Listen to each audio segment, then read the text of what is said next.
हाय बच्चों, आज देखिए हम लोग कंसंट्रेशन स्टार्ट करने वाले हैं। ठीक, तो ये कंसंट्रेशन ऑफ सॉल्यूशन होती क्या है, तो सबसे पहले हम इसको क्या कर लेते हैं, जान लेते हैं कि कंसंट्रेशन होती क्या है। ठीक, तो देखो यहाँ पे हम एग्जांपल लेते हैं क्या कि हमने क्या किया है। देखो एग्जांपल ये हमारे पास कि हमने यहाँ पे फिक्स अमाउंट ऑफ वाटर लिया है। तो ये हमारे पास मान ले रहे हैं वाटर हमारे पास है और इसका अमाउंट हमने क्या कर दिया, फिक्स कर दिया है। ठीक, अमाउंट इसका फिक्स कर दिया। मान लो तुम हमारे पास इसको तुमने क्या ले लिया, 100 ml ले लिया है। 100 ml हमारे पास वाटर ले लिया है। ठीक, अब क्या किया देखो, फिर बाहर से तुम क्या कर रहे हो यहाँ पे। ठीक, अब मान ले रहे हैं शुगर, चीनी है, चीनी को हम इसके अंदर क्या कर रहे हैं, डिजोल्व कर रहे हैं। ठीक, डिजोल्व करने के बाद हमारे पास क्या बना, यहाँ पे एक सोल्यूशन तैयार हो जाएगा। सोल्यूशन हमारे पास तैयार हो जाएगा। इसमें हमारे पास क्या है, वाटर है जो कि सॉल्वेंट की तरह काम करेगा, सॉल्वेंट की तरह काम करेगा। और इसके अंदर क्या है, हमारे पास शुगर है, जो शुगर है वो सल्यूट की तरह काम करेगी। यही तो है, सल्यूट की तरह काम करेगी। तो कुल मिला के अगर हमें जो कंसंट्रेशन है वो एक्चुअली में क्या होती है कि तुमने शुगर कितने अमाउंट में इस वाटर में डिजॉल्व किया गया है। मतलब क्या है, तुमने शुगर को या चीनी को, ठीक, कितने ग्राम चीनी, कितने ग्राम इस सॉल्वेंट में डिजोल्व है। तो इसका मतलब क्या, जो कंसंट्रेशन होती है वो और कुछ नहीं होती, वो ये होती है कि सॉल्यूट इसके अंदर कितना डिजोल्व हुआ है। ठीक, तो इसका मतलब क्या है, इस सॉल्यूशन के अंदर हम यहाँ ये कह सकते हैं, इस सॉल्यूशन के अंदर, ठीक, इस सॉल्यूशन के अंदर, ठीक, कि तुमने शुगर कितने अमाउंट में डिजोल्व किया है। ठीक, और हमें पहले से पता है कि हमने सॉल्वेंट का अमाउंट फिक्स रखा है। तो इसका मतलब क्या है, जो कंसंट्रेशन एक्चुअली में होती है वो क्या है कि इसके अंदर, सॉल्यूशन के अंदर, ठीक, कितने अमाउंट ऑफ सॉल्यूट डिजोल्व है, किसमें, फिक्स्ड अमाउंट ऑफ सॉल्वेंट में या सॉल्यूशन में। ठीक, तो इसका मतलब हमें कंसंट्रेशन क्या पता चल गई कि जो कंसंट्रेशन होती है सॉल्यूशन की वो क्या होती है, कुछ नहीं होती है। वो क्या होती है, सिंपल से में कि सॉल्यूशन के अंदर सॉल्यूट कितना प्रेजेंट है। सॉल्यूट मतलब अगर तुमने यहाँ पे शरबत बनाया है, मान लेते हैं, शरबत कैसे बनाओगे, इसमें चीनी घोल के। ठीक, तो इसका मतलब क्या, यहाँ पे हमारे पास पानी में चीनी घुली हुई है, तो तुमने चीनी कितनी घोली है, कितना अमाउंट तुमने, 100 ग्राम घोली है, 200 ग्राम घोली है, 300 ग्राम घोली है। ठीक, तो इसका मतलब ये है कि तुमने चीनी कितने अमाउंट में घोली है इस सॉल्यूशन के अंदर, वही हमारे पास कंसंट्रेशन हो जाती है, उसी को हम कंसंट्रेशन कह देते हैं। तो देखो इसकी डेफिनेशन अगर हमारे पास क्या है, अगर हम देखें डेफिनेशन इसकी, देखो क्या कंसंट्रेशन की, तो अगर हमें डेफिनेशन देखनी है इसकी, तो देखो क्या है, concentration is defined as, concentration, ठीक, is defined as the amount of solute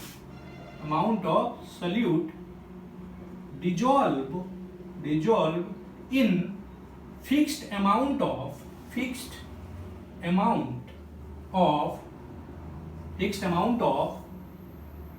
solution कह दें या हम कह दें सॉल्वेंट। तो इसका मतलब ये हमारे पास क्या है, कंसंट्रेशन की डेफिनेशन हो गई कि हमने क्या किया, एक फिक्स्ड अमाउंट ऑफ सॉल्वेंट या सॉल्यूशन में कितना हमने क्या किया, सॉल्यूट को डिसॉल्व किया है, उसी को हम कंसंट्रेशन कहते हैं।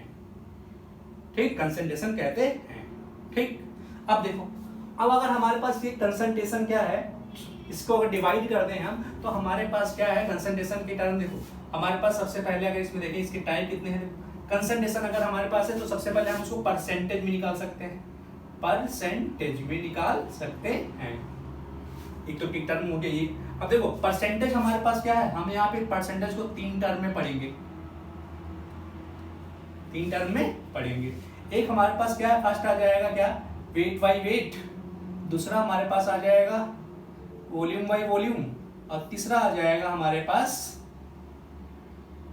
वेट बाई वॉल्यूम, थर्ड आ जाएगा। ठीक, दूसरा हमारे पास क्या है, कंसंट्रेशन को मेजर करने का तरीका दूसरा हमारे पास ये है, हमारे पास पीपीएम एंड पीपीबी, ये हमारे पास दो ये हो गई। तो इसका मतलब यहाँ पे देखो ये 3 ये हो गई और 2 हमारे पास ये हो गई। तीसरा देखो, तीसरा हमारे पास क्या है, हम उसके मोल फ्रैक्शन निकाल लें, मोल फ्रैक्शन निकाल लें, मोल फ्रैक्शन निकाल लें, या हम इसके क्या कर लें, मास फ्रैक्शन निकाल लें, मास फ्रैक्शन निकाल लें, तो ये हमारे पास हो जाएगा। ठीक, और हमारे पास फोर्थ, देखो फोर्थ हमारे पास क्या है, देखो फोर्थ हमारे पास हम क्या करें, या तो इस सॉल्यूशन की मोलैरिटी निकाल लें, मोलैरिटी निकाल लें, ठीक, मोलैरिटी निकाल लें, या हमारे पास इसकी मोलैलिटी निकाल लें, या हम इसकी नॉर्मैलिटी निकाल लें, नॉर्मैलिटी निकाल लें। ठीक, तो ये हमारे पास कुछ कंसंट्रेशन है।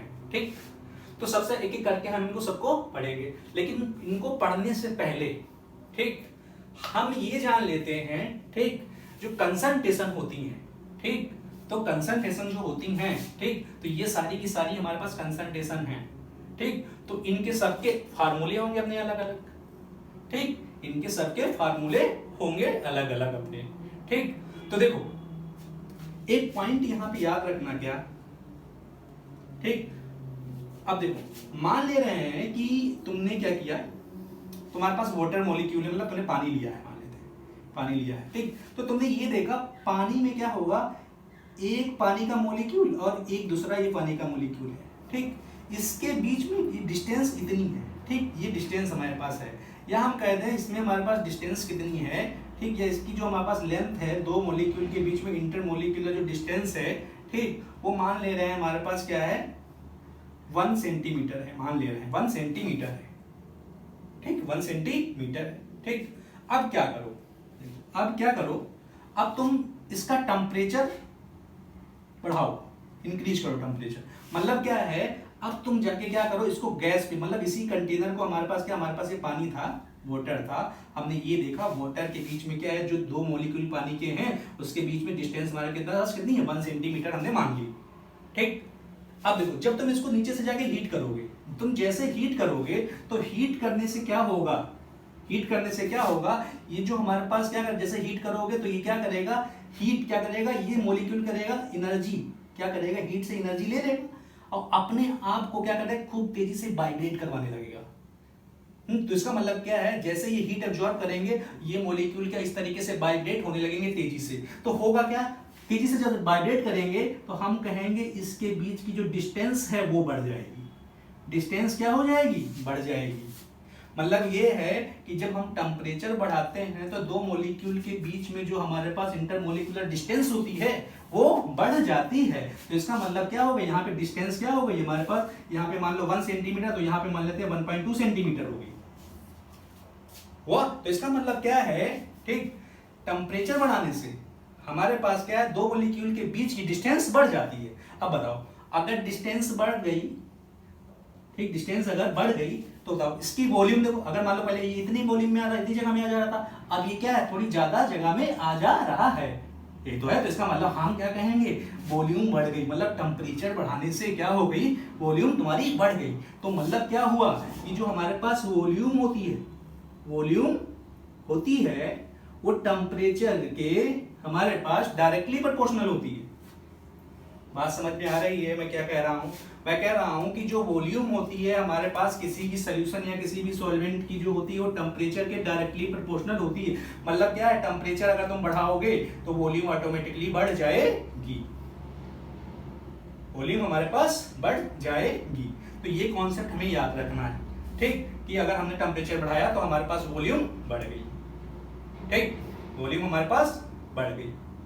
फिर देखो इसी में, तो अब हम क्या करें, इस टेम्परेचर के इफेक्ट के अकॉर्डिंग ये जो हमारे पास कंसंट्रेशन है इसको दो पार्ट में डिवाइड कर सकते हैं। अगर हम क्या करें, ठीक, कि टेम्परेचर के अकॉर्डिंग कि कौन टेम्परेचर पे डिपेंड कर रहा है और कौन टेम्परेचर पे डिपेंड नहीं कर रहा है, ठीक, कौन हमारे पास टेम्परेचर पे डिपेंड कर रहा है और कौन सा नहीं कर रहा है। तो अगर हम उसको डिवाइड करना चाहें तो हम इस तरीके से डिवाइड कर सकते हैं। जो कंसंट्रेशन होती हैं, जो हमारे पास कंसंट्रेशन होती हैं वो दो तरीके की होती है, दो तरीके की होती हैं। एक हमारे पास क्या हो जाएगी, टेम्परेचर डिपेंडेंट, टेम्परेचर डिपेंडेंट, ठीक, और एक हमारे पास होती है क्या, टेम्परेचर इंडिपेंडेंट। ये तो हो गई इंडिपेंडेंट। तो देखो एक पॉइंट याद रखना, क्या, जो कंसंट्रेशन, ऐसी कंसंट्रेशन जिसकी कंसंट्रेशन में क्या, जिसके फॉर्मूले में वॉल्यूम आएगा तो वो टेम्परेचर पे डिपेंड करेगा, यही तो है। तो इसका मतलब क्या है हमारे पास कि ऐसी कंसंट्रेशन जिसके फार्मूले में वॉल्यूम होगा वो टेम्परेचर पे डिपेंड करेगा, ये तो है। तो इसका मतलब क्या है, टेम्परेचर डिपेंडेंट में हम क्या लिखेंगे, ठीक, कि ऐसी कंसंट्रेशन जिनके पास ठीक वॉल्यूम होती है वो टेम्परेचर डिपेंडेंट होते हैं, ठीक। तो इसका मतलब क्या है, concentration having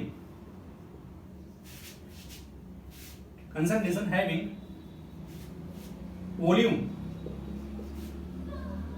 are temperature dependent, ठीक। और जिसमें हमारे पास क्या होगा, कंसंट्रेशन ऐसे जिसमें वॉल्यूम हो ही ना, वॉल्यूम का यूज ही ना हो, तो हम कहेंगे वो टेम्परेचर इंडिपेंडेंट है। तो इसका मतलब क्या है हमारे पास टेम्परेचर, तो इसका मतलब क्या है concentration having no volume used in formula. अगर हमारे पास क्या है वैसे फार्मूले में नहीं यूज होता है तो हम उसको क्या बोलते हैं, टेम्परेचर इंडिपेंडेंट।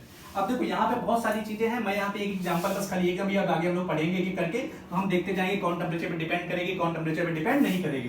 तो टेम्परेचर डिपेंडेंट जो हमारे पास है, ठीक, देखो टेम्परेचर हमारे पास डिपेंडेंट है, तो हम यहाँ पे मान लेते हैं कि ये हमारे पास क्या है, मोलैरिटी होती है वो टेम्परेचर डिपेंडेंट होती है, और एक हमारे पास क्या जो मोलैरिटी होती है वो टेम्परेचर इंडिपेंडेंट होती है, ठीक। तो आगे अभी हम पढ़ेंगे, ठीक। तो ये हमारे पास क्या है, कंसंट्रेशन हमारे पास क्या टेम्परेचर डिपेंडेंट हो गई और टेम्परेचर इंडिपेंडेंट हो गई, ठीक। तो हमने क्या क्या देखो पढ़ लिया, हमने पढ़ा कंसंट्रेशन होती क्या है पहली बात, ठीक।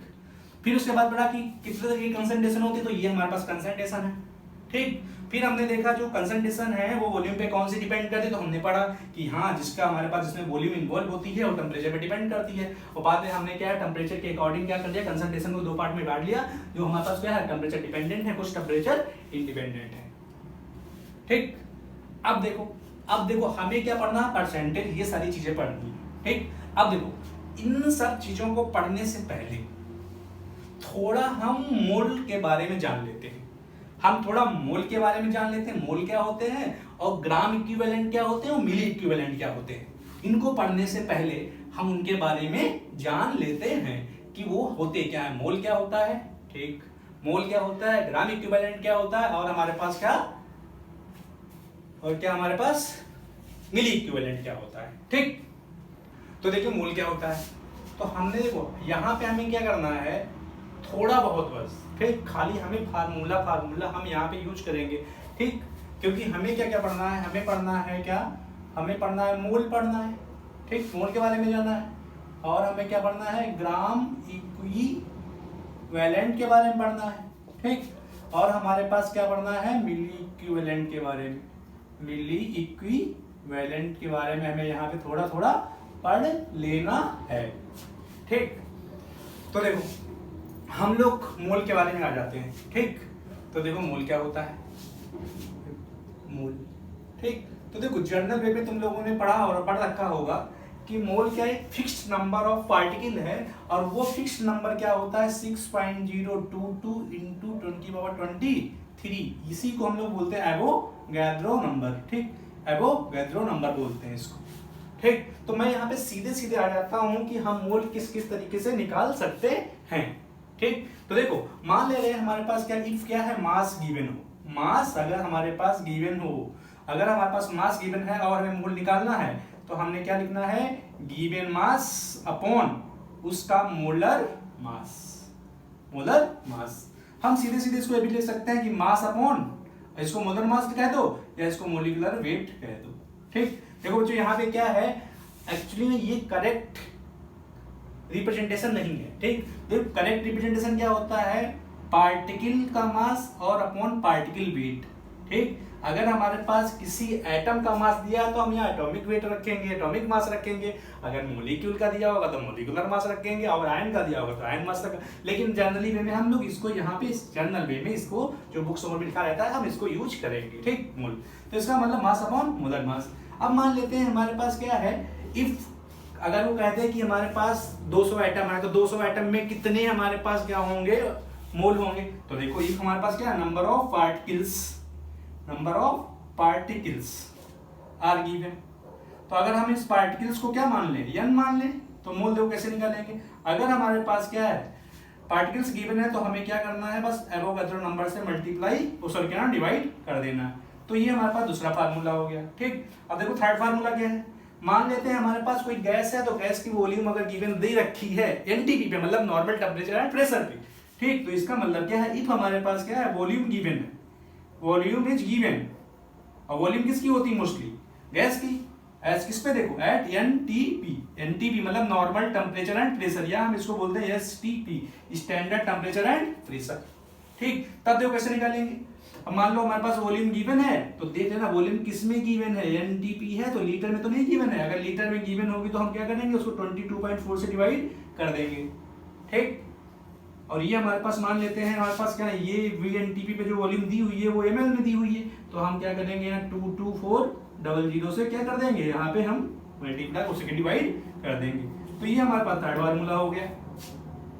ठीक, अब अगर देखो हमारे थर्ड हो गया, अब देखो यार मान लेते हैं हमारे पास क्या हो गया, फोर्थ। देखो अगर हमारे पास क्या है, फोर्थ पॉइंट अगर हम देखें, तो इसका मतलब हमारे पास ये फर्स्ट इसमें हो गया, ये सेकंड हो गया, ये हमारे पास थर्ड हो गया। फोर्थ देखो मान लो हमारे पास moles from ideal gas equation से, तो हमारे पास क्या आइडियल गैस इक्वेशन है, क्या होती है, Pv = nRT, nRT है, तो देखो ये n मोल है, ये तो है, तो n = क्या होगा, Pv/RT।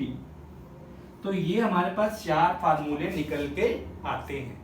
ठीक, तो याद रखना अगर हम 10+2 में हैं तो हमारे पास क्या है, सिर्फ यहां से न्यूमेरिकल्स पूछे जाते हैं, बस यहां से न्यूमेरिकल एक्चुअली में हमारे पास 12th में बोर्ड्स में नहीं आते। तो हमें 12th में अगर है तो ये हमारे पास होना चाहिए। ठीक, अब देखो हमने यहाँ पे शॉर्टकट में मोल बता दिया है। ठीक, लेकिन एक्चुअली में अगर हम मोल पे अगर डिस्कशन करें तो कम से कम हमारा 1 या 2 लेक्चर जाएगा। ठीक, तो आप सिंपल पेपर में हमारे पास मतलब क्या है 1 2 3 4 फार्मूले होते हैं, आप इसको बस नोट कर लीजिए। ठीक, इसको आप नोट कर लीजिए। ठीक, तो हम यहाँ पे जर्नल क्या है, देखो यहाँ पे जर्नल वे में क्या है, मोल के हमारे पास कितने फार्मूले होंगे। देखो मोल अगर निकालने हैं तो देखो हमारे पास क्या है, मास अगर है गिवन तो हम इसको मोलर मास से डिवाइड कर देंगे, मोलर मास से डिवाइड कर देंगे। दूसरा क्या, अगर हमारे पास गिवन ऑफ पार्टिकल है तो हमारे पास एन से डिवाइड कर देंगे।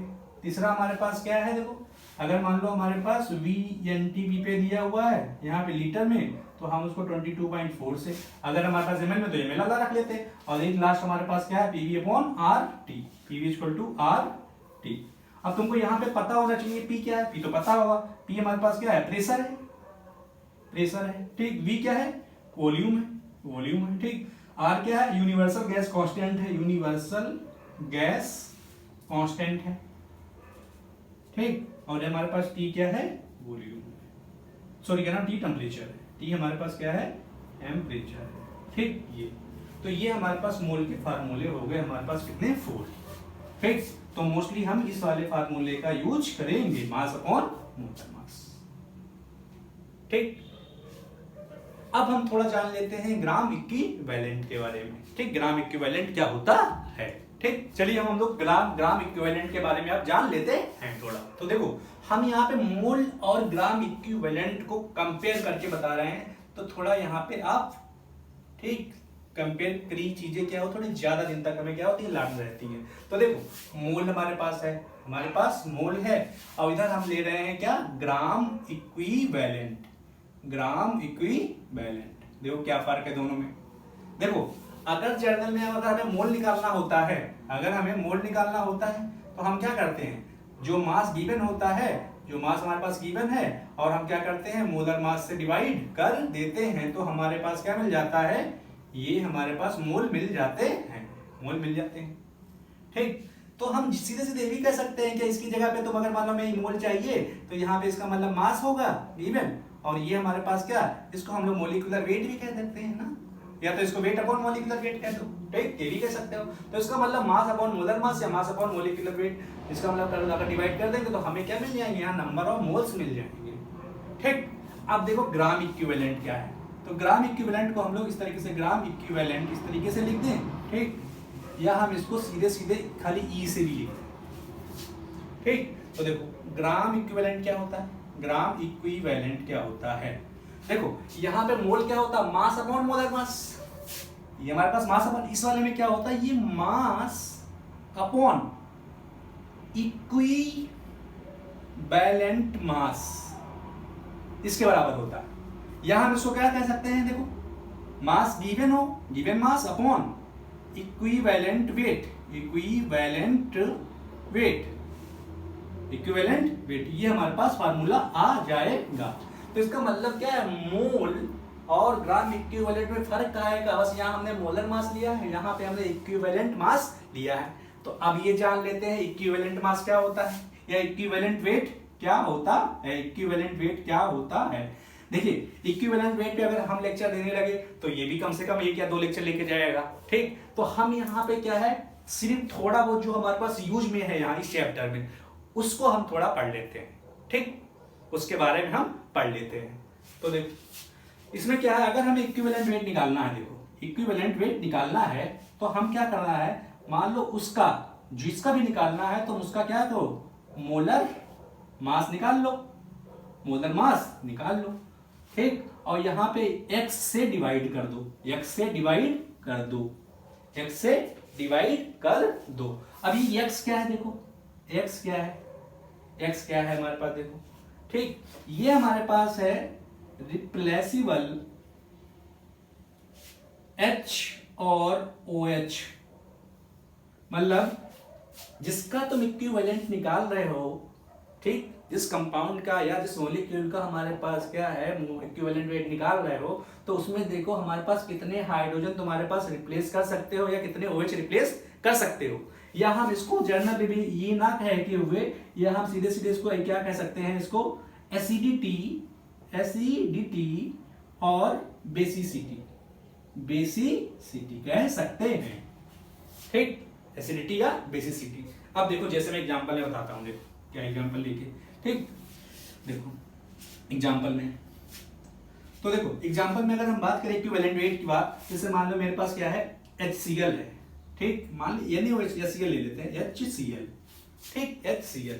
तो देखो HCl अगर है तो अगर हमें इक्विवेलेंट वेट इसका चाहिए, इक्विवेलेंट मास चाहिए, ठीक, तो हमें क्या पता होना चाहिए, मोलर मास। तो मोलर मास से कैलकुलेट कर दो, मोलर मास कितना हुआ, देखो मोलर मास इसका हुआ हमारे पास, इसका ये 1 और इसका 35.5 हुआ, तो हम कह सकते हैं 36.5 हो गया, ये तो है 36.5। तो अगर हमें HCl का क्या चाहिए, हमें इक्विवेलेंट वेट चाहिए, तो हमें पता है उसका मोलर मास, तो इसका मतलब उसका मोलर मास, मोलर मास। और नीचे क्या पता चाहिए, देखो ये एसिड है, अब देखो एसिड अगर है हमारे पास तो ये H प्लस देगा, तो इसके पास एक H है, तो ये इसको एक H को हम क्या रिप्लेस कर सकते हैं, ये तो है।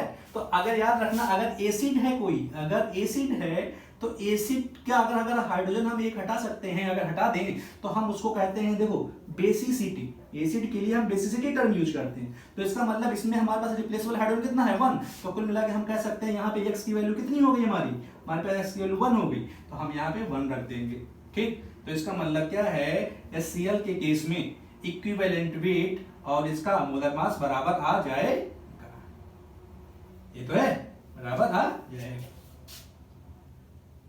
ठीक, बराबर आ जाएगा, ठीक। अब देखो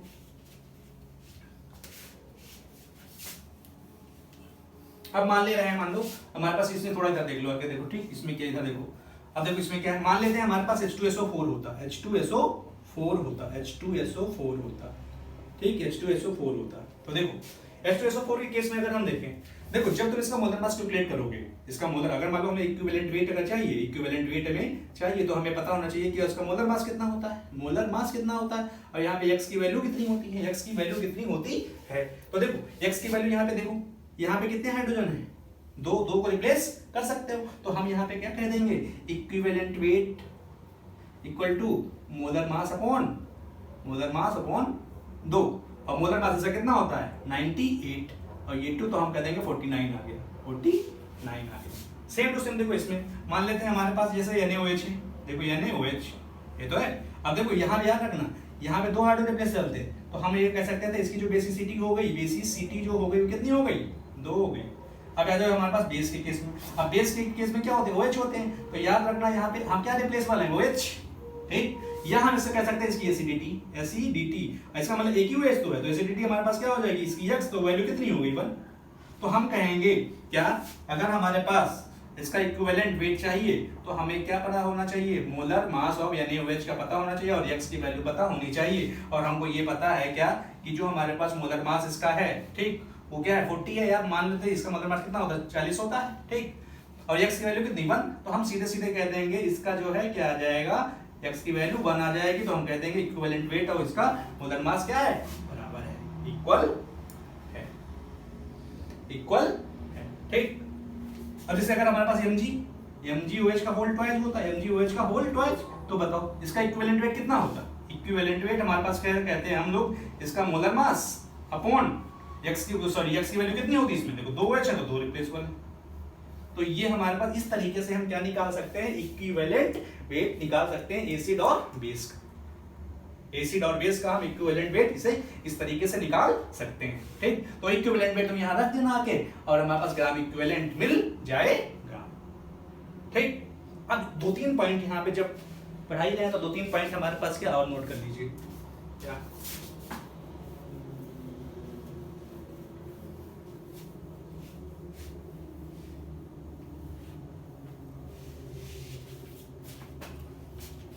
ठीक। तो इसमें 1-2 पॉइंट और आप नोट कर लीजिए। जैसे देखिए, जैसे एग्जांपल में देखिए, अब देखिए जैसे मान लीजिए मेरे पास H3, देखो H3PO4 है, फास्फोरिक एसिड, ठीक, H3PO3, H3PO2, ठीक, ये हमारे पास है अगर, ठीक। तो इससे बहुत क्वेश्चन पूछा जाता है, आगे मैं भी करवाऊंगा N1 और M2V2 वाले क्वेश्चन में जब मैं करवाऊंगा, ठीक। तो इसमें देखिएगा काफी कम से कम AIEEE में, एम्स में, ठीक, और हमारे पास क्या नीट में काफी क्वेश्चन जो है पूछे जाते हैं इससे, ठीक। अगर तुम देख लो तो हर एक साल 2 साल छोड़ के ये वाले क्वेश्चन इससे रिपीट ही होते हैं। तो देखो, अब देखो यहाँ पे अगर मान लो मुझे इसका इक्विवेलेंट वेट निकालना है, इसका इक्विवेलेंट वेट निकालना है, इसका इक्विवेलेंट वेट निकालना है, और इसका तीनों का इक्विवेलेंट वेट निकालना है, ठीक। अब याद रखना क्या, देखो H3PO4 यहाँ पे लग रहा है 3, तो इसका मतलब यहाँ पे X की वैल्यू कितनी है 3, ठीक। अब देखो यहाँ पे क्या है, देखो यहाँ पे लग रहा है कितना X की वैल्यू 3, लेकिन एक्चुअली में यहाँ पे 2 ही हाइड्रोजन को रिप्लेस कर सकते हो।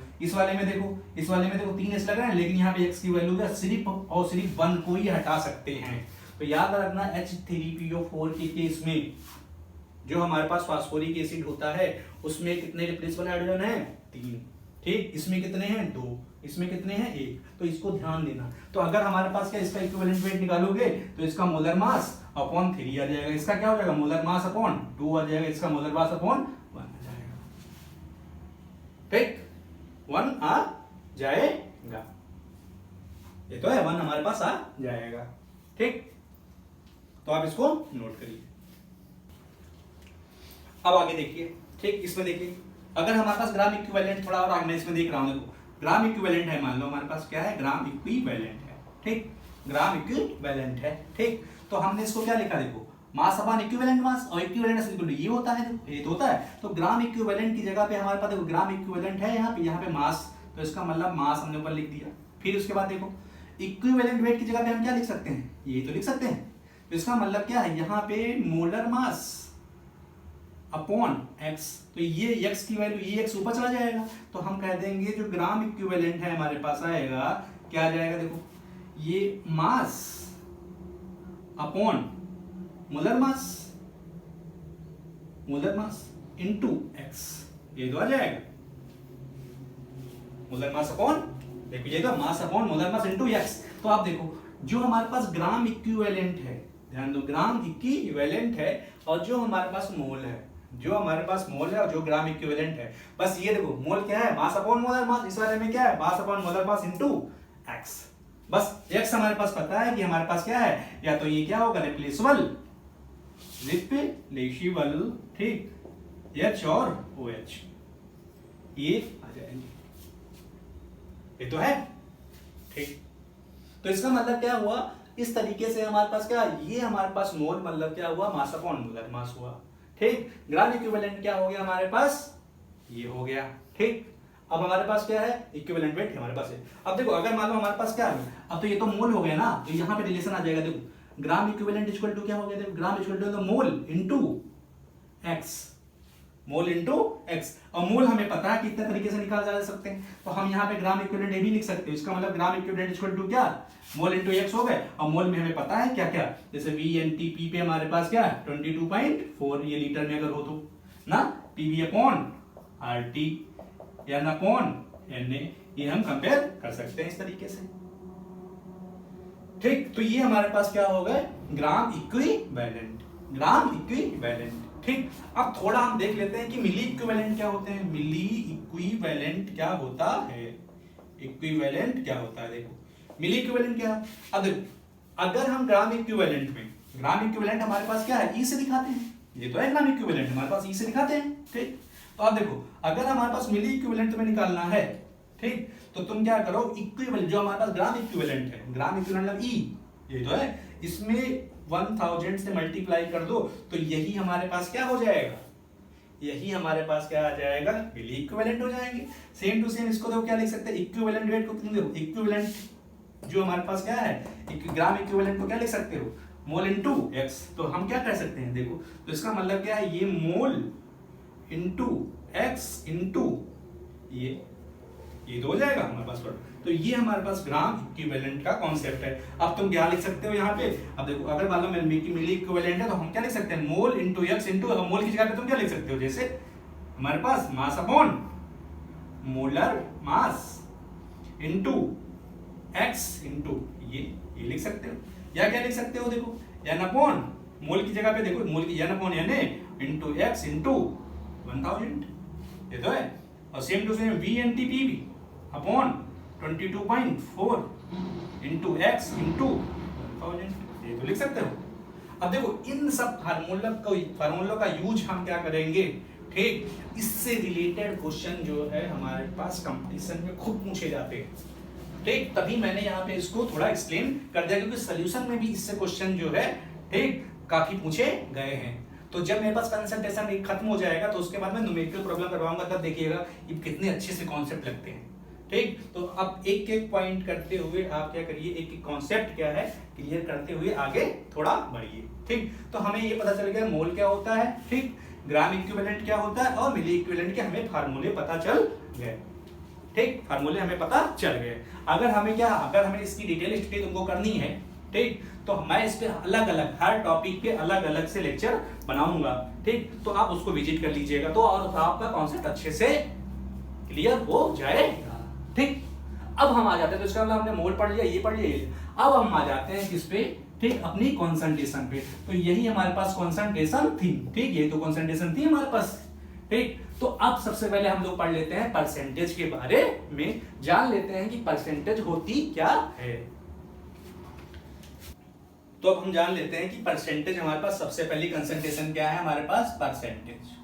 ठीक, सबसे पहले हमारे पास क्या है, परसेंटेज, परसेंटेज है, इसको हम पढ़ लेते हैं परसेंटेज। ठीक, तो हमारे पास जो परसेंटेज है, ठीक, वो हमारे पास 3 टाइप की हो सकती है। ठीक, क्या हो सकती है, देखो परसेंटेज सबसे पहले, ठीक, देखो एक्चुअली में पहले हम ये बनाते थे, जैसे मान लेते हैं हमने क्या किया, देखो मान लेते हैं कि ए कंपोनेंट था और हमारे पास बी कंपोनेंट था, ठीक, हमने इसको दोनों को आपस में मिक्स करके सोल्यूशन बना दिया है।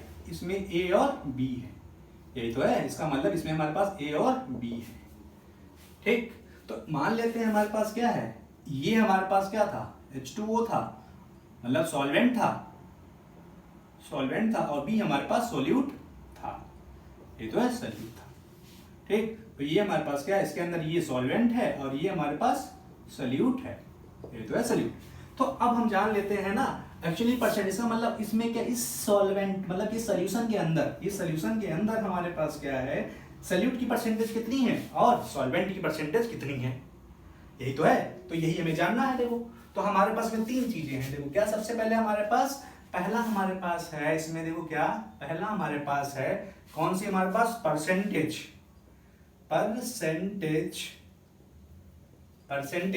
ठीक, बाई मास कहते हैं, परसेंटेज बाई मास। या हम इसको बोलते हैं क्या, परसेंटेज मास बाई मास, या बोलते हैं परसेंटेज मास बाई मास, या कभी कभी न्यूमेरिकल में दिया रहता है परसेंटेज वेट बाई वेट, ये दिया रहता है।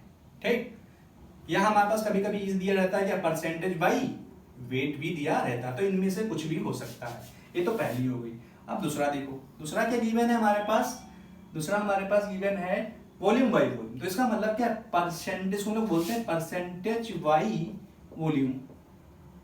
ठीक, परसेंटेज बाई वॉल्यूम, या बोलते हैं परसेंटेज वॉल्यूम बाई वॉल्यूम, ये बोलते हैं। थर्ड देखो क्या है हमारे पास, थर्ड हमारे पास है वेट बाई वॉल्यूम। तो हम इसको ऐसे लिखते हैं क्या, percentage weight by volume, volume.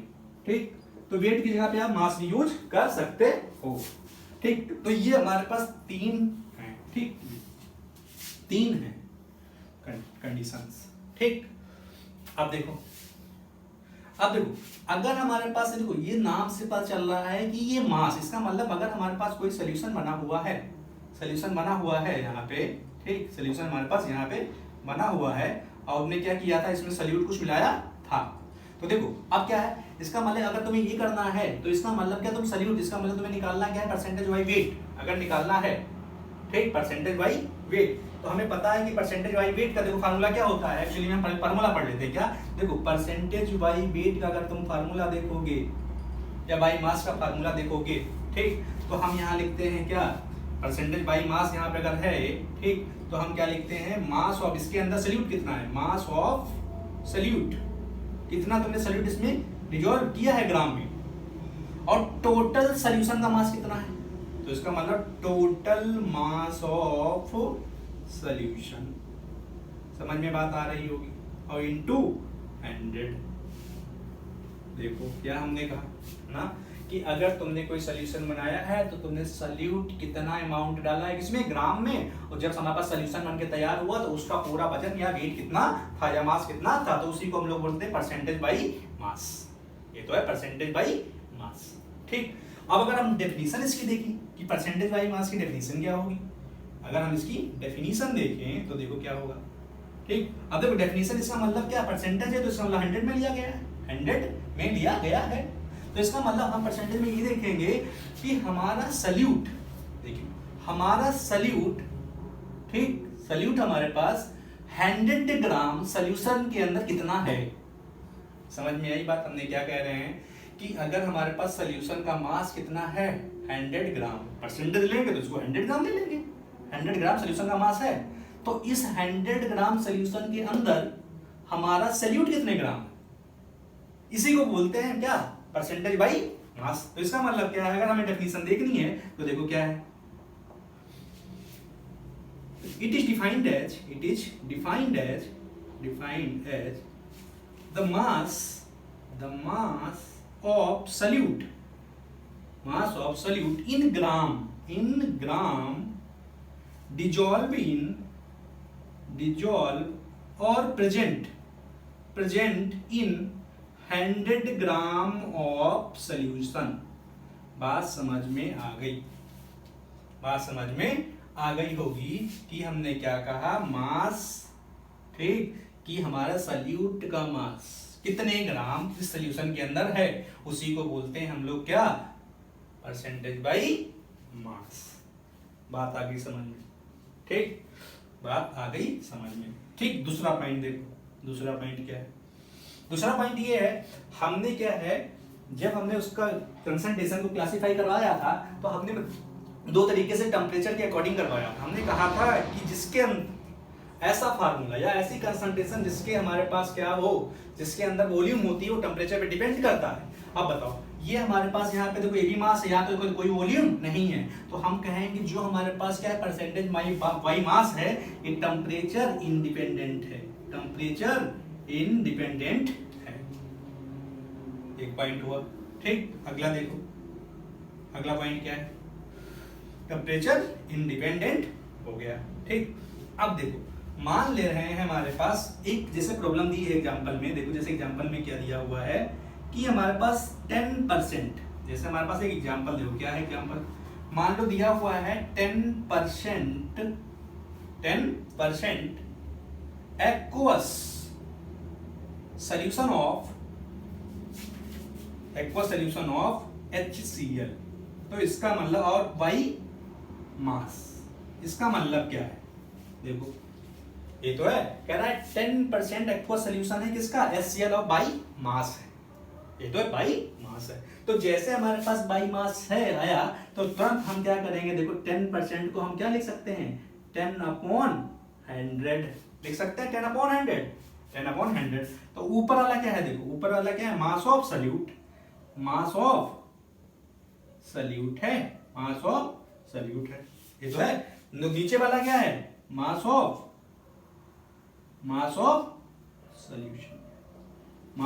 Solution है।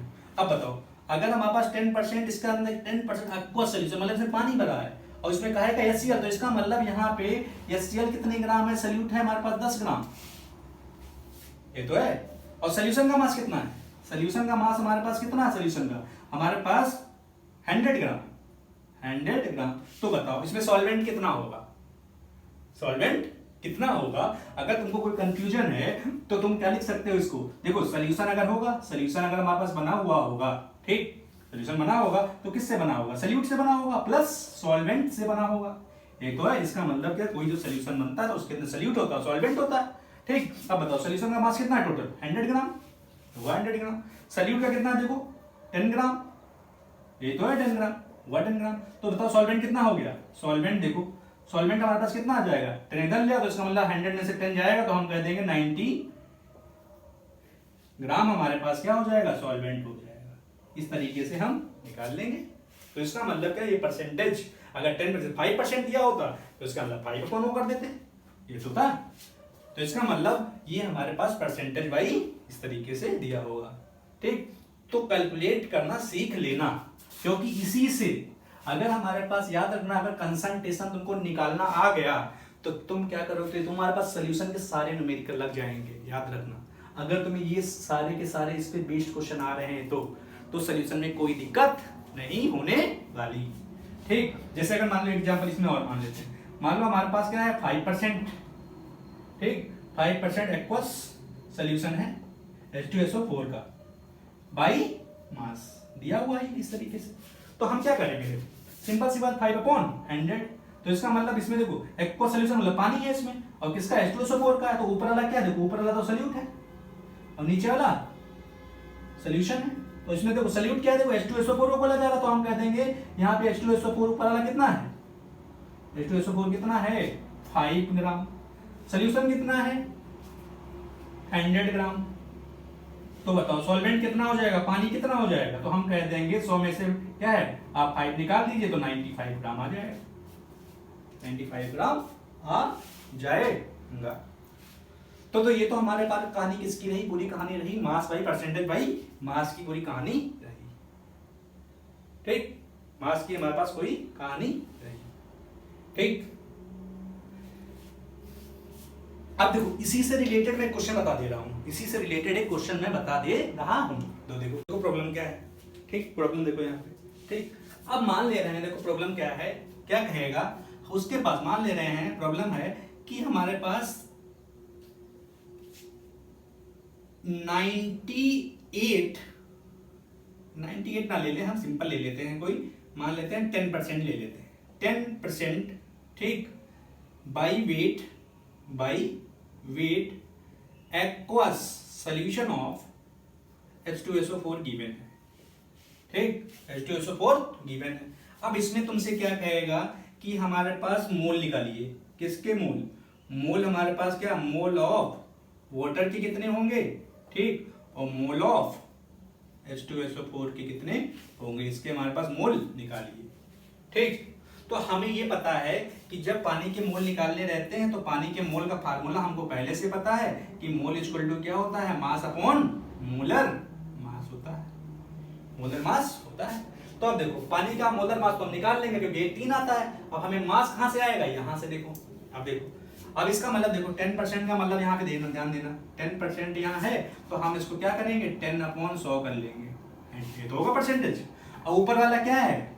सल्यूट है, ऊपर वाला सल्यूट है। अब बताओ इसमें हमारे पास जो गिवन है इसमें सल्यूट क्या है, देखो 10% by wait aqua solution of H2SO4, तो इसका मतलब H2SO4 को पानी में घोला जा रहा है, तो H2SO4 क्या हो गया, सल्यूट। तो हम कहेंगे सल्यूट यहाँ पे H2SO4 है, तो इसका मतलब क्या है, मास ऑफ H2SO4 कितना हो गया, मास ऑफ H2SO4 हो गया कितना, 10 ग्राम, 10 ग्राम। ये तो हुआ। अब बताओ, अब पानी का मास निकाल लो। अब देखो टोटल सोल्यूशन का मास कितना है, देखो मास ऑफ सोल्यूशन हमारे पास आ गया, mass of solution equal to कितना आ गया, देखो सोल्यूशन पे टोटल हमारे पास कितना हो गया 100 ग्राम। तो मास ऑफ वाटर मतलब सॉल्वेंट, मास ऑफ सॉल्वेंट कितना आ जाएगा, मास ऑफ सॉल्वेंट आ जाएगा हमारे पास क्या, 100 में से 10 माइनस कर दो, तो इसका मतलब क्या है 100 में से 10 माइनस कर दिया तो 19 ग्राम आ गया।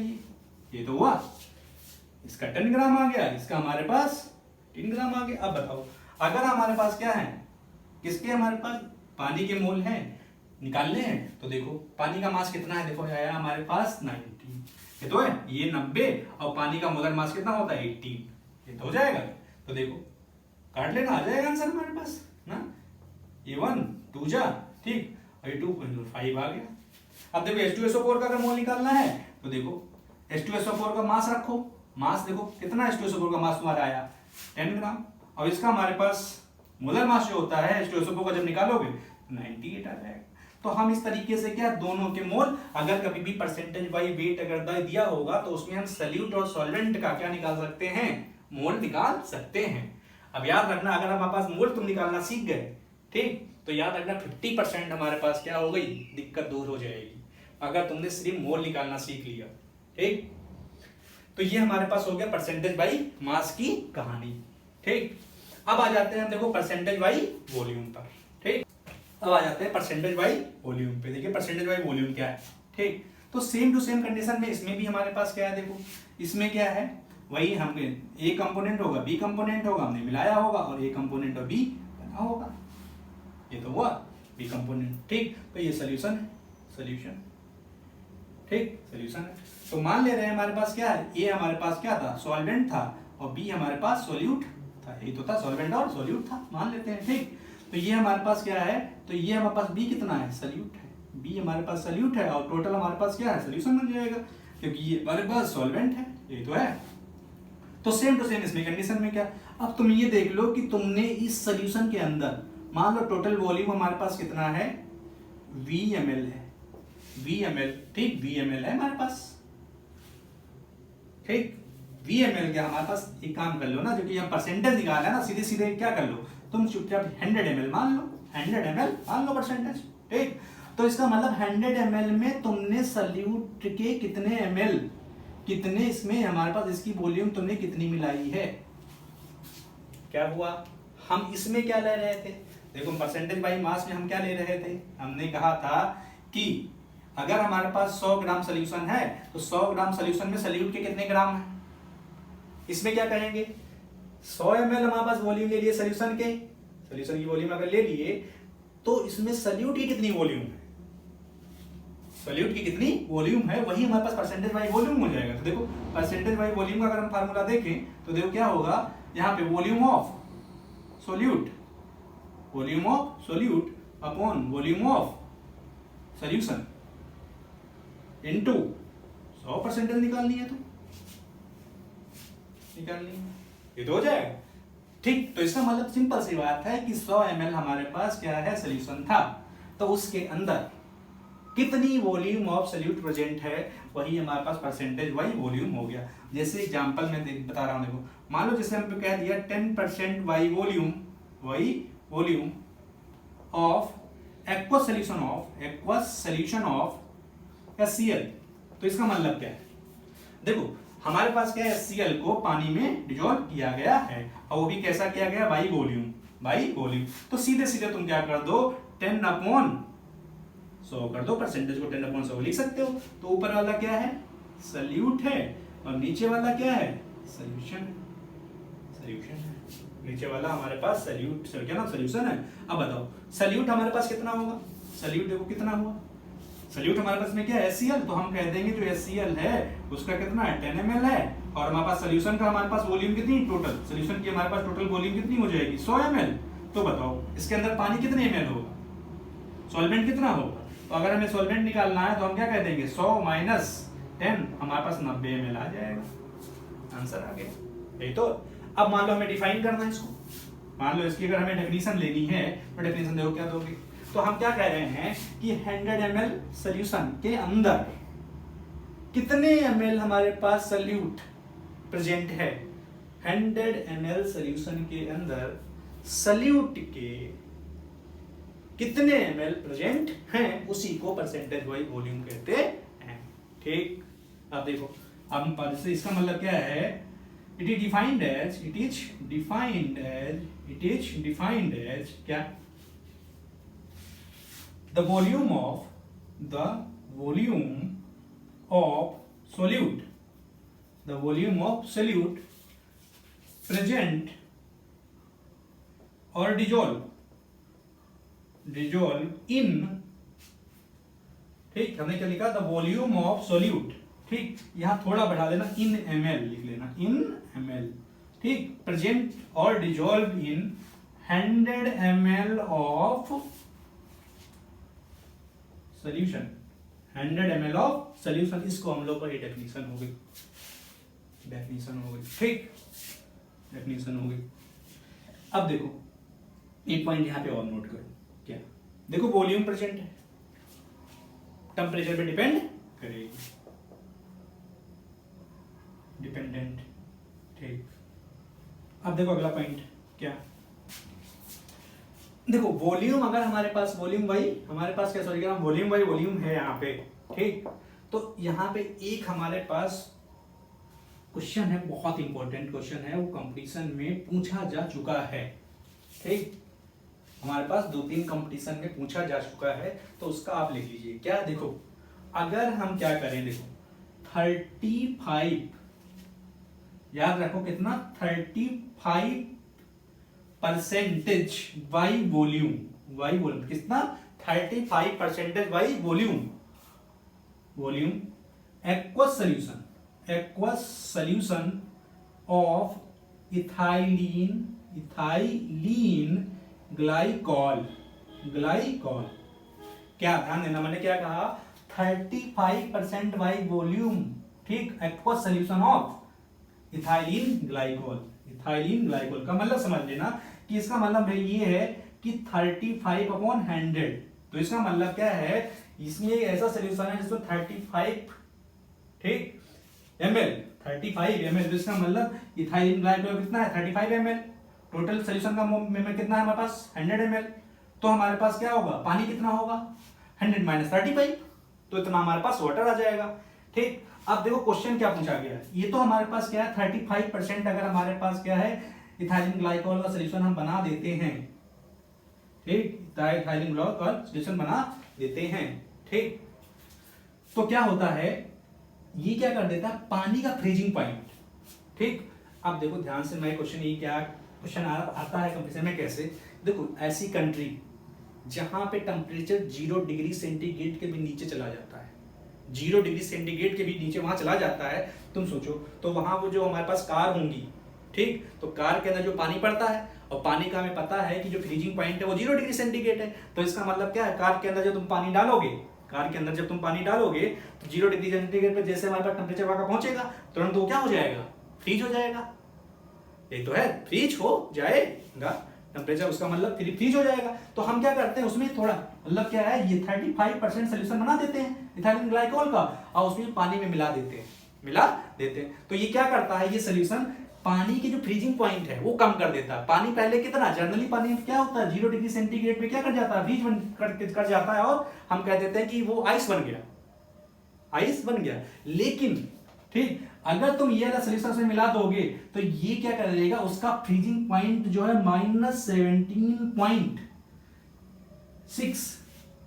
डिग्री सेंटीग्रेड कम कर देता है, इतना, मतलब जो 0 डिग्री सेंटीग्रेड पे अब क्या पहले हो रहा था, फ्रीज हो रहा था, अब वो इतने पे होगा। समझ में आई बात, मतलब क्या है, अगर तुम क्या करोगे, इथाइलिन ग्लाइकॉल को पानी में मिला दोगे, ठीक, तो वो फ्रीजिंग पॉइंट को कम कर देगा, ठीक, तो ठंडियों में जब तुम मिलाओगे तो फ्रीजिंग पॉइंट को कम कर देगा। अब क्वेश्चन एक बार इसे ये ट्रिपल में इससे क्वेश्चन एक और आया है, देखो क्या, वो क्वेश्चन ये है कि अगर हम इथाइलिन ग्लाइकॉल को गर्मियों में पानी में मिला दें, गर्मियों में पानी में अगर हम मिला देते हैं तो ये क्या कर देता है, बॉइलिंग पॉइंट पानी का इंक्रीज करवा देता है। बॉइलिंग पॉइंट पानी का इंक्रीज करवा देता का मतलब ये है कि पानी अगर हमारे पास 100 डिग्री सेंटीग्रेड पे क्या हो रहा था, पहले बॉयल हो रहा था, बाद में अगर तुमने इथाइलिन ग्लाइकॉल क्या कर दिया, पानी में ऐड कर दिया, तो अब क्या करेगा, ये पानी 100 डिग्री सेंटीग्रेड पे बॉयल नहीं होगा, ये 100 से ज्यादा करेगा, 100 से 105 110 पे बॉयल करेगा। तो इसका मतलब यहाँ पे दो यूज होगा कि इथाइलिन ग्लाइकॉल को जो है अगर हम कहीं पे ऐसी कंट्री जहाँ पे क्या है टेम्परेचर 0 डिग्री सेंटीग्रेड के नीचे पहुंच जाता है, तो वहां हम क्या है कार के इंजनों में इसको पानी के साथ मिक्स करके डाल देते हैं, तो इसका पानी का फ्रीजिंग पॉइंट कम कर देता है, और गर्मियों में अगर डाल देंगे तो उसी पानी का फ्रीजिंग पॉइंट बढ़ा देगा। ठीक, तो ये तो हमारे पास किसकी बात हुई, वॉल्यूम बाई वॉल्यूम की। ठीक, अब आ जाते हैं हमारे पास क्या, वेट बाई वॉल्यूम पे। ठीक, वेट बाई वॉल्यूम पे आ जाते हैं। और देखो वेट बाई वॉल्यूम पे हम आ जाते हैं, देखो ठीक, तो वेट बाई वॉल्यूम का देखो परसेंटेज वेट बाई वॉल्यूम। ठीक, तो इसमें कंडीशन वही है, इसमें कंडीशन बस इतनी थोड़ी सी डिफरेंट हो गई है क्या, कि मान लो हमारे पास क्या है, इसमें सोल्यूशन बना ए और बी बना था, मान लो हमने मिक्स किया था, तो ए हमारे पास क्या है, सॉल्वेंट है, ठीक, और बी हमारे पास सोल्यूट है, और टोटल हमारे पास क्या है, ये सोल्यूशन बना हुआ है, सोल्यूशन बना हुआ है। ठीक, तो देखो अब हम क्या करेंगे, देखो अब हमारे पास अगर सोल्यूशन ओवरऑल, सोल्यूशन की अगर हम बात करें तो हमने मान लिया सोल्यूशन कितना 100 ml है, 100 ml है सोल्यूशन। ठीक, तो इस 100 ml के अंदर इस सोल्यूट का कितना मास है, अब हम अलग अलग ले लिए, अलग देखो इसमें प्योरली हमने क्या किया था, सोल्यूट और सोल्यूशन का वेट ले लिया था, इस वाले में वॉल्यूम बाय वॉल्यूम में हमने सोल्यूट की वॉल्यूम ली थी और हमने किसकी वॉल्यूम ली, सोल्यूशन की वॉल्यूम ली। अब इसमें थोड़ा अलग हो जाएगा, क्या हम क्या है सॉल्वेंट सोल्यूशन की तो वॉल्यूम लेंगे, लेकिन हमारे पास सोल्यूट की हम क्या लेंगे, हम उसका वेट लेंगे। तो इसका मतलब क्या है, इसमें 100 ग्राम 100 ml सोल्यूशन के अंदर 100 ml सोल्यूशन के अंदर सोल्यूट के कितने ग्राम प्रेजेंट है, तो हम यहाँ फार्मूले में क्या लिखेंगे, यहाँ पे mass of solute upon volume of solution, volume of solution into 100, ये फार्मूला हमारे पास हो जाएगा। ठीक, तो अगर हमारे पास डेफिनेशन लिखनी होगी, अगर हमारे पास जैसे ये दे दिया है 30% दे दिया, ठीक, 30% बाई क्या है, weight by volume of aqueous HCl solution दिया है, एक्वस HCl सोल्यूशन, तो हम क्या कहेंगे, इसका मतलब 30/100, तो हम कहेंगे यहाँ पे क्या, ठीक, हमारे पास ये 100 क्या है, वॉल्यूम ऑफ सोल्यूशन कितना हो जाएगा 100 क्या ml, और ये हमारे पास 30, ध्यान दें, तो इसका मतलब क्या है, ये मास सोल्यूट हो जाएगा, मास ऑफ सोल्यूट कितना हो गया, सोल्यूट हमारे पास कितना हो गया, मास ऑफ सोल्यूट हमारे पास कितना हो गया 30 ग्राम, 30 ग्राम आ गया। ठीक, अब देखो हमारे पास क्या है, देखो अब सॉल्वेंट है, सॉल्वेंट अगर मान लो निकालना है तो सॉल्वेंट हमारे पास क्या है, यहाँ पे देखो ml दिया, ये ग्राम दिया है। ठीक, तो हम अब इसमें से इसमें तो माइनस कर नहीं सकते, तो अब अगर हमें मास निकालना होगा उसका, तो हमें डेंसिटी गिवन होगी, तो हम डेंसिटी की हेल्प से क्या करेंगे, पूरे को पहले किसमें कन्वर्ट कर लेंगे, या तो हम सोल्यूशन को किसमें कन्वर्ट कर लेंगे, ग्राम में कन्वर्ट कर लें, तो हमें सॉल्वेंट का बाद में मास आ जाएगा, तो ये न्यूमेरिकल में यूज होगा पुरुष। ठीक, तो ये हमारे पास क्या है, परसेंटेज वेट बाई वॉल्यूम है। ठीक, अगर डिफाइन करना चाहो तो क्या लिखोगे, ठीक, तो इसमें लिखोगे क्या, इसमें लिखोगे the mass of solute in gram present in 100 ml of solution, ये हो जाएगा सोल्यूशन। ठीक, 100 ml ऑफ सोल्यूशन। ठीक, अब देखो यहां पे देखो इसमें वॉल्यूम प्रेजेंट है, तो वॉल्यूम अगर प्रेजेंट है तो क्या करेगा, टेम्परेचर डिपेंड करेगा, टेम्परेचर डिपेंडेंट होगा, ये तो होगा टेम्परेचर डिपेंडेंट होगा, ये तो टेम्परेचर हमारे पास डिपेंडेंट होगा। देखो एक पॉइंट इसमें और नोट कर लो, देखो ये भी क्वेश्चन हमारे पास कंपटीशन में पूछा गया, देखो यहाँ पे क्या है, वेट अपॉन वेट, तो बताओ अगर वेट अपॉन वेट है तो इसकी कोई डायमेंशन होगी, कोई डायमेंशन तो रेशियो आ जाएगा, तो हम कह देंगे ये हमारे पास क्या है, इसकी डायमेंशन हमारे पास ये डायमेंशन लेस हो जाएगा, डायमेंशन इसकी कोई नहीं होगी, इसकी कोई यूनिट या हमारे पास नहीं होगी। इस वाले में देखो इसकी डायमेंशन होगी, क्या वॉल्यूम बाई वॉल्यूम, तो इसका मतलब वॉल्यूम अपॉन इसमें भी क्या आएगा, वॉल्यूम अपॉन वॉल्यूम आएगा। तो वॉल्यूम अपॉन वॉल्यूम जब आ जाएगा तो इसकी भी कोई डायमेंशन नहीं होगी। लेकिन इस वाले की देखो, इसकी डायमेंशन हमारे पास आएगी। इसकी डायमेंशन देखो क्या आएगी हमारे पास, यहाँ देखो, अगर हमने ये ग्राम में ले लिया है तो हम कह देंगे ग्राम, ठीक, और ये ले लिया गया तो ग्राम ml इनवर्स आ जाएगी। ये हमारे पास इसकी यूनिट है। अब देखो एक पॉइंट और है हमारे पास, क्या कि एक पॉइंट ये है कि मान लो हमें परसेंटेज 10% दिया है HCl aqueous solution, HCl aqueous solution दिया हुआ है, मान ले रहे हैं ये सोल्यूशन हमारे पास दिया है, लेकिन उसके साथ में कुछ जोड़ा नहीं है क्वेश्चन में कि मास वाइज, इसका मतलब क्या परसेंटेज वाइज, मास, वॉल्यूम वाइज, ये कुछ नहीं जोड़ा है। तब क्या करोगे, तो मान लो अगर कभी भी इसके साथ में अगर मान लो 10% दिया, उसके साथ में कोई भी टर्म नहीं यूज, ये कोई भी टर्म क्या है यूज नहीं किया है, तो तुम क्या करोगे, तुम इसको मान के अपनी कैलकुलेशन आगे फॉरवर्ड करोगे, ठीक, या आगे प्रोसीड करोगे। मतलब क्या, अगर कुछ भी नहीं दिया है तो 10% सोल्यूशन को हम क्या मान लेंगे, by wait solution, by wait solution मान लेंगे, ठीक। तो ये तो हमारे पास क्या हो गया, ठीक, परसेंटेज के बारे में, परसेंटेज के बारे में। अब हम आ जाते हैं क्या, पीपीएम और पीपीवी के बारे में जान लेते हैं। तो हम आ जाते हैं क्या, सेकेंड नंबर पे हमारे पास क्या है, सेकेंड नंबर पे हमारे पास है पीपीएम एंड पीपीवी, ठीक, पीपीवी, ठीक। अब देखो हमारे पास क्या है, अब देखो मैं इसको थोड़ा कंपेयर करके बता रहा हूं। देखो कंपेयर करके क्या है, यहाँ पे कंपेयर करके हमारे पास क्या है, यहाँ पे मैं मान लेता हूं ये परसेंटेज वाई वेट दिया है, मान लो परसेंटेज वाई वेट, यहाँ पे हम पीपीएम पढ़ लेते हैं और ये हमारे पास पीपीवी है।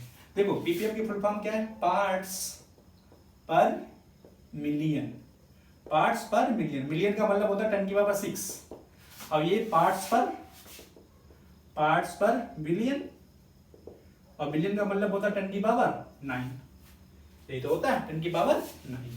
तो अब देखो पीपीएम पीपीवी ये हमारे पास हो गया। अब देखो जब हम परसेंटेज वाइज वेट पढ़ते हैं, परसेंटेज वाइज वेट पढ़ते हैं तो हम देखो क्या पढ़ते हैं, परसेंटेज वाइज वेट में जब हमारे पास पढ़ा जाता है तो क्या लिखते हो कि हमारे पास ऊपर weight of solute upon weight of solution, ये तो लिखते हो, इनटू 100, ये हमारे पास हो गई, ये तो था, ये हमारे पास हो गई, ठीक। अब अगर हमारे पास एग्जांपल दिया होता, मान लो क्या, जैसे एग्जांपल दिया हमारे पास क्या है, 15% है हमारे पास, 15% अगर मान लो CaCl3 aqueous solution by mass दिया हुआ है, तो क्या आ जाएगा आंसर, देखो 15/100, ये क्या हो जाएगा, CaCl3 कितना हो जाएगा हमारे पास 15 ग्राम हो जाएगा, 15 ग्राम, ठीक। तो बताओ सॉल्वेंट कितना हो जाएगा, सॉल्वेंट इसका मतलब देखो पानी है, तो यहाँ पे पानी कितना हो जाएगा, इसका मतलब 100 माइनस हमारे पास कितना 15, तो 85 ग्राम आ जाएगा। देखो अब देखो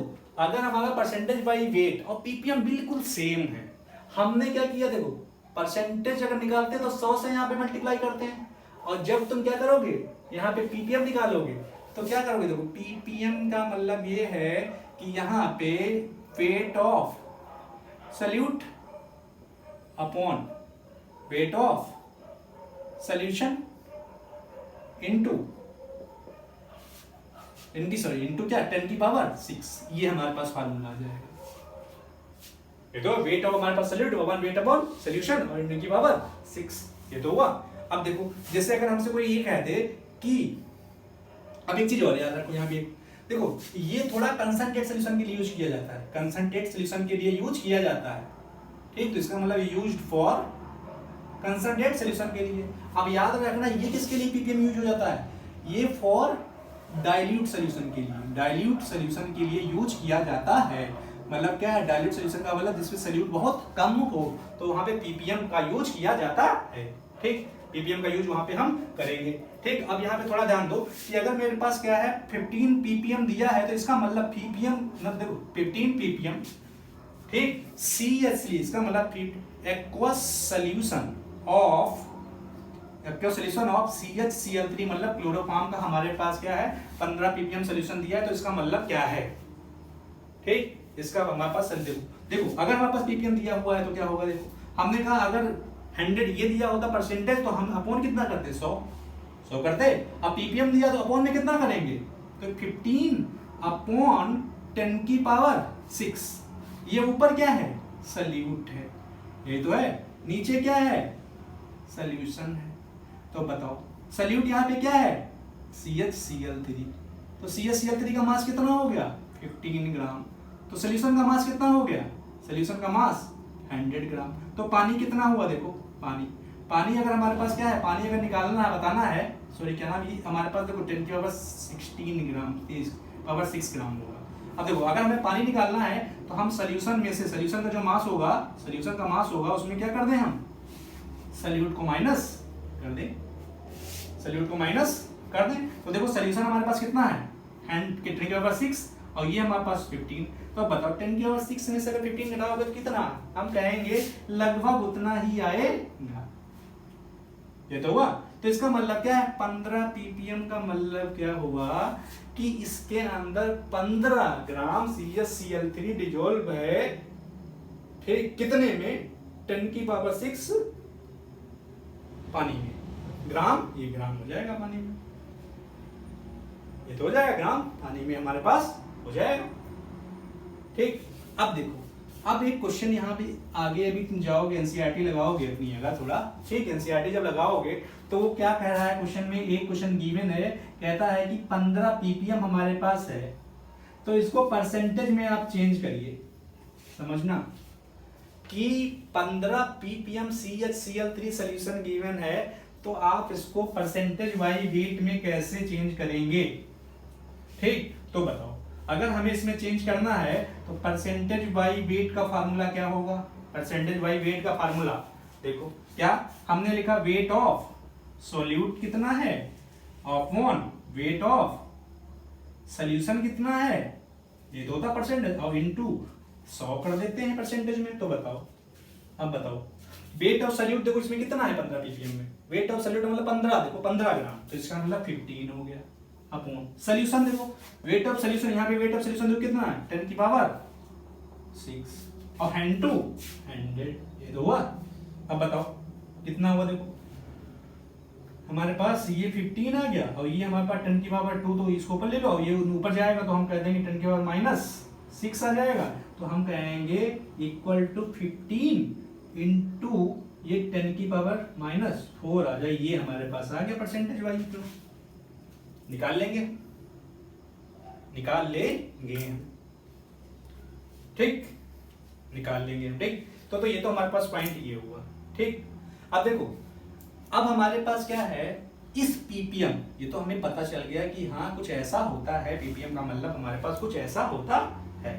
अब देखो इस ppm को अभी हमने किस में यूज किया, वेट बाई वेट में, वेट बाई वेट में हमने यूज किया। तो तुम इस ppm को याद रखो, हम इस ppm जैसे परसेंटेज को 3 तरीके से निकाल सकते हैं, क्या, वेट बाई वेट में, वॉल्यूम बाई वॉल्यूम में और वेट बाई वॉल्यूम में। परसेंटेज को हम 3 तरीके से निकाल सकते हैं, क्या, हमने क्या कहा, weight by wait, volume by volume, और हमारे पास क्या, वेट बाई वॉल्यूम, ठीक। सेम टू सेम ppm भी हमारे पास क्या है, 3 तरीके से मेजर की जा सकती है, नहीं जा सकती, नहीं जाती है, ठीक। तो देखो हमने यहाँ पे वेट बाई वेट यूज किया, तो तुम क्या कर दो, यहाँ पे वॉल्यूम ऑफ सॉल्यूट यूज कर लो upon volume of solution use करो इनटू 10 की पावर 6, ये वॉल्यूम के फॉर्म में आ जाएगा। और अगर हमारे पास ppm तो एक फॉर्म में और यूज कर सकते हो, क्या, ये हमारे पास किसके फॉर्म में है, ये हमारे पास क्या है, वॉल्यूम बाई वॉल्यूम के फॉर्म में है, और एक हमारे पास क्या है, वेट बाई वॉल्यूम के भी फॉर्म में रहेगी। तो हम कहेंगे क्या, यहाँ पे वेट ऑफ सॉल्यूट ले लो और अपॉन वॉल्यूम ऑफ सॉल्यूशन लो, ठीक, और इनटू क्या करो, 10 की पावर 6 करो। तो इसका मतलब कि जो ppm है वो percentage weight by wait, volume by volume, ठीक, और वेट बाई वॉल्यूम हमारे पास तीनों में क्या है, मेजर की जाती है, ठीक। जहां पे जैसा इसका यूज होता है वहां पे उस तरीके से यूज करी जाती है, ठीक। अब देखो एक पॉइंट इसमें और बचा है, ठीक। अब देखो अगर हमसे कभी क्वेश्चन ये हमारे पास पूछा जाए, क्या इसी में है, इसमें हमारे पास ppm है, ठीक, जो हमारे पास ppm का यूज देखो क्या है, ppm का यूज हमारे पास क्या है, ठीक। ppm का यूज हम सबसे पहले इसका यूज करते हैं डिटर्मिनेशन ऑफ वाटर की हार्डनेस को दूर करने के लिए। तो इसका मतलब क्या है, कहाँ यूज करते हैं, determination of determination of hardness, determination of hardness of water. Water हमारे पास हार्ड है कि सॉफ्ट है, तो उसको हमारे पास क्या है, उसकी हार्डनेस पता लगाने की फॉर्म में हम लोग यूज करते हैं। दूसरा देखो क्या है, दूसरा हमारे पास, अब देखो अगर हम वाटर की हार्डनेस का कॉन्सेप्ट लगाएंगे ये, तो हम यहाँ पे क्या है, पीपीएम कौन सा यूज करेंगे, याद रखना पीपीएम यूज करेंगे क्या, वेट बाई वेट वाला, वेट बाई वेट का यूज करेंगे। लेकिन अब देखो अगर हमारे पास क्या, मान लो इन्वायरमेंट का पोल्यूशन पता करना है ना, जो हमारे पास क्या इन्वायरमेंट में जो हार्मफुल गैसेस हैं, ठीक, वो ज्यादा अमाउंट में नहीं है लेकिन थोड़ी थोड़ी अमाउंट में है, तो इसका मतलब थोड़े अमाउंट में, तो इसका मतलब सोल्यूशन कैसा है, डाइल्यूट। और अगर डाइल्यूट है तो हम कहाँ यूज, क्या यूज करेंगे, पीपीएम यूज करेंगे, पीपीएम यूज करेंगे। तो याद रखना ये पॉल्यूशन को डिटरमाइन करने में यूज किया जाता है। तो इसका मतलब इसमें हमारे पास determination of pollution, pollution of environment. अब देखो मान लो तुम पॉल्यूशन डिटरमाइन कर रहे हो, तो पॉल्यूशन किसका, कोई हम सिंपल से कोई एयर, अगर एयर में है तो एयर हमारे पास क्या है, गैसेस होंगे मोस्टली, उसमें गैसेस होंगे। तो गैसेस किस में रहना पसंद करती हैं, हम कह सकते हैं गैसियस फॉर्म में। तो गैस मोस्टली क्या, गैस कभी भी मोस्टली अगर गैस का हम कोई भी यूज करते हैं तो हम उसकी वॉल्यूम यूज करते हैं। तो याद रखना यहाँ पे क्या है, और इसमें हम क्या करते हैं, जो पीपीएम यूज करेंगे वो क्या करेंगे, वॉल्यूम बाई वॉल्यूम यूज करेंगे। ये क्वेश्चन हमारे पास एनसीईआरटी में मेंशन है, याद रखना, ठीक। तो ये हमारे पास क्या हो गई, पार्ट्स पर मिलियन के बारे में, ठीक। अब देखो मान लो हमारे पास पीपीबी पे आ जाओ। अब देखो पीपीबी हमारे पास क्या, अगर ये किसके लिए यूज होता है, फॉर वेरी डाइल्यूट सोल्यूशन के लिए, वेरी डाइल्यूट सोल्यूशन के लिए। मतलब अगर हमारे पास क्या कंसंट्रेट सोल्यूशन है तो हम उसे परसेंटेज वाइज वेट यूज करेंगे, एक परसेंटेज यूज करेंगे। अगर हमारे पास क्या है पीपीएम है तो वो डाइल्यूट सोल्यूशन के लिए, और ये वेरी डाइल्यूट सोल्यूशन के लिए। अब इस वाले में सेम टू सेम देखो क्या है, पीपीबी इक्वल टू क्या हो जाएगा, weight of solute upon weight of solution into 10 की पावर 9, 10 की पावर 9, ठीक। अब जैसे हमारे पास एग्जांपल में क्या दे दिया, जैसे मान लो हमारे पास कह रहा है कि 15 ppb aqueous solution of CaCl3, तो हम इसका क्या समझेंगे, इसका मतलब, तो देखिए, तो इसका मतलब अगर पीपीबी आ गया तो हम क्या करेंगे, 15/10 की पावर ये 9 आ जाएगा। ये ऊपर क्या है, सॉल्यूट है। अब सॉल्यूट इसमें क्या है, CaCl3, तो हम कहेंगे CaCl3 कितना है, 15 ग्राम है। और ये हमारे पास क्या है, सोल्यूशन है, सोल्यूशन का मास कितना हो जाएगा, 10 की पावर 9 ग्राम हो जाएगा। अगर हमसे कोई सॉल्वेंट पूछने लगेगा, मतलब सॉल्वेंट का मतलब है पानी, तो पानी अगर हमसे पूछेगा तो हम क्या कर देंगे, सोल्यूशन के मास में से हम क्या कर देंगे, 15 सॉल्यूट घटा देंगे, तो हम कहेंगे लगभग 10 की पावर 9 हमारे पास ही आएगा। तो ये तो हमारे पास कहानी किसकी हुई, हमारे पास बाई वेट पीपीएम और हमारे पास पीपीबी के बारे में, ठीक, पीपीबी के बारे में। अब हमारे पास एक थोड़ा सा टॉपिक और बचा है, ये हमारे पास मोल फ्रैक्शन और मास फ्रैक्शन के बारे में जान लेते हैं, ठीक। चलिए हम आ जाते हैं किस पे, हमारे पास mole fraction and mass fraction पे। थर्ड हमारे पास आ गया क्या, मोल फ्रैक्शन, ठीक, एंड मास फ्रैक्शन, ठीक। इस पे आ जाते हैं, ठीक, इस पे आ जाते हैं। तो देखो इसमें क्या है, एक तरफ हम मोल फ्रैक्शन ले लेते हैं, देखो मोल फ्रैक्शन ले लेते हैं, दूसरा हमारे पास दूसरी तरफ मास फ्रैक्शन ले लेते हैं, हम ले लेते हैं। तो देखो मान ले रहे हैं कि हमारे पास एक सोल्यूशन बना है, ठीक, सोल्यूशन बना, और उसमें दो कंपोनेंट है ए और बी, हमारे पास दो कंपोनेंट है ए और बी, ठीक। तो मान ले रहे हैं कि इसके अंदर सोल्यूशन, ये सोल्यूशन है, ठीक। तो सोल्यूशन के अंदर हमारे पास मोल ऑफ, तो इसका मतलब यहां लिख रहे हैं mole of A in solution में अगर हम बात करें तो यहाँ पे Na मान लेते हैं इसके, और यहाँ पे मोल ऑफ हमारे पास क्या है, बी इन सोल्यूशन मान लेते हैं क्या, Nb, ठीक। अगली बात समझ, तो इसका मतलब हमारे पास एक सोल्यूशन था, ठीक, जिसमें हमारे पास ए और दो कंपोनेंट हैं, ठीक, ठीक। अब हमसे वो कहेगा कि हमारे पास अगर मान लो ये हमारे पास दोनों है तो इसके मोल फ्रैक्शन निकालिए, ए के मोल फ्रैक्शन कितने होंगे। तो याद रखना अगर हमें कभी भी किसी के मोल फ्रैक्शन निकालने होंगे मोल फ्रैक्शन अगर हमारे पास निकालने होंगे, ठीक, मोल फ्रैक्शन अगर हमारे पास निकालने होंगे तो याद रखना जिसके वो कहेगा मोल फ्रैक्शन ऑफ ए के निकालो, तो तुम क्या करना, उसके मोल जिसके निकालने हैं उसके मोल अपॉन टोटल मोल। मतलब क्या है, अगर हमें कभी भी मोल फ्रैक्शन निकालना होगा, वो जिसके कहे ए बी क्या किसी के भी कहे, तो तुम अगर ए के पूछेगा तो उसके मतलब ए के मोल लिख देना अपॉन जितने भी हमारे पास कंपोनेंट है सारे के सारे मोल। ठीक, अब देखो जैसे अगर मेरे पास क्या है मोल फ्रैक्शन ऑफ, देखो मोल फ्रैक्शन ऑफ ए की अगर हम बात करें, देखो ए की, तो हम इसको ऐसे डिफाइन करता है ये मोल फ्रैक्शन ऑफ। ठीक, तो अब देखो ए के मोल जब निकालने होंगे तो हम क्या कहेंगे, किसके मोल, ए के मोल, तो ए के मोल हमारे पास ये हो गए और टोटल मोल कितने हो गए n प्लस ये हमारे पास b हो गया। ठीक, अब बताओ अगर हमारे पास same to same mole fraction of अगर b के निकालने हुए तो हमारे पास मोल फ्रैक्शन b के क्या होंगे, b के मोल अपॉन हमारे पास टोटल मोल हो जाएंगे, ये तो हुआ। अब एक चीज रखना कि मोल फ्रैक्शन अगर हमारे पास x प्लस मतलब टोटल अगर तुम मोल फ्रैक्शन जोड़ोगे तो याद रखना उसकी वैल्यू 1 के बराबर आती है, 1 के बराबर आती है। ठीक, अब मान लेते हैं देखो ये तो हमारे पास क्या है दो कंपोनेंट थे, अब मान लेते हैं यहाँ पे 3 कंपोनेंट हो जाता, तब क्या होता, 3 कंपोनेंट अगर हमारे पास हो जाते तो क्या होता, देखो मान लो हमारे पास यहाँ पे 3 कंपोनेंट हो जाते, मान लो इसमें ए है बी है और सी है, ए है बी है और सी है, तो मान लेना देखो ए के मोल कितने हो गए यानी बी के मोल कितने हो गए एन बी, सी के मोल कितने हो गए एन सी, ये तो हुए।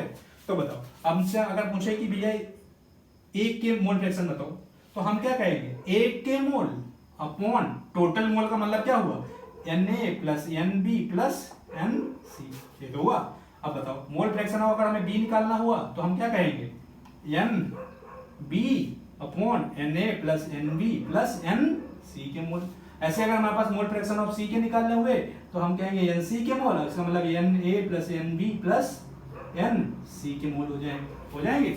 अब देखो अगर तुम सबको सम कर दो तो सबको जब मोल फ्रैक्शन को सम करेंगे, ठीक, तो सबका सम हमारे पास कितना आएगा 1 के बराबर आ जाएगा। ठीक, 1 के बराबर आ जाएगा। अब देखो अगर मान लो क्वेश्चन में तुमको क्या है मोल फ्रैक्शन निकालने के दिया है तो क्या करना, तुम सिर्फ यहां से क्या करना, सिर्फ यहां से क्या एक के ही मोल फ्रैक्शन निकालना, और अगर तुम्हारे पास बी के मोल फ्रैक्शन चाहिए होंगे तो क्या करना, देखो यहां से क्या करना, देखो यहाँ पे अगर हमें मोल फ्रैक्शन ए के चाहिए हैं तो बी के इधर 1 है तो हमारे पास बी के मोल फ्रैक्शन आसानी से आ जाएंगे, तो हमें यहाँ से कैलकुलेट करने की जरूरत नहीं पड़ेगी। ठीक, नहीं पड़ेगी, आई बात समझ में। ठीक, अब देखो तो अब देखो एक पॉइंट यही हो गया। अब देखो एक पॉइंट और इसमें मान लेते हैं हमारे पास सॉल्यूट है, देखो एक पॉइंट और देखो इसमें क्या है, देखो एक पॉइंट देखो, अब मान ले रहे हैं हमारे पास क्या एक सॉल्यूट था एक सॉल्वेंट था, यहाँ पे मान ले रहे हैं हमारे पास कि एक सॉल्यूट है इसके अंदर और हमारे पास क्या है सॉल्वेंट है। तो मान लें सॉल्यूट के हमारे पास मोल स्मॉल एन है और इसमें सॉरी क्या नाम सॉल्यूट है, एक सॉल्वेंट है सॉल्वेंट, तो सॉल्वेंट के हमारे पास मोल मान लेते हैं कैपिटल एन है। ठीक, तो अगर हमसे कोई पूछे मोल फ्रैक्शन ऑफ सॉल्यूट तो हम कहेंगे सॉल्यूट के मोल अपॉन टोटल मोल। ऐसे हमारे पास मोल फ्रैक्शन ऑफ सॉल्वेंट के अगर पूछेगा तो सॉल्वेंट का अगर पूछेगा तो इसके मोल अपॉन टोटल मोल, और अगर हमारे पास क्या है मोल फ्रैक्शन ऑफ दोनों को जोड़ दोगे तो इसका मतलब क्या है दोनों का सम हमारे पास क्या आ जाएगा, किसके बराबर आ जाएगा 1 के बराबर आ जाएगा।